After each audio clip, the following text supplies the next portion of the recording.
देशात येत्या 1 फेब्रुवारीला केंद्रीय अर्थसंकल्प 2026 सादर केला जाणार आहे. पण तुम्हाला माहिती आहे का, भारताच्या केंद्रीय अर्थसंकल्पाचा इतिहास खूप जुना आणि तितकाच रंजक आहे. भारत स्वतंत्र होण्याआधीच पहिला बजेट सादर करण्यात आला होता 18 फेब्रुवारी 1869 रोजी.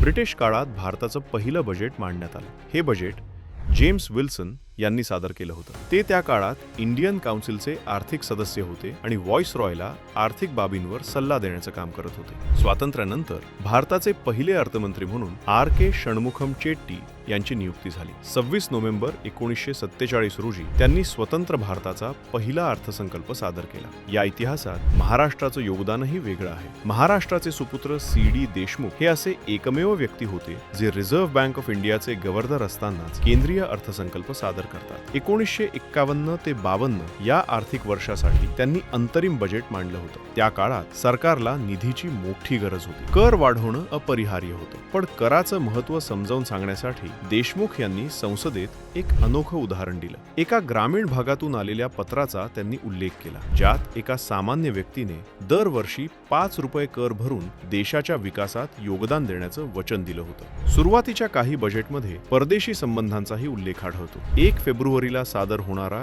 केंद्रीय अर्थसंकल्प आर्थिक दस्तऐवज नसून इतिहासाचा पुढचा अध्याय ठरणार आहे.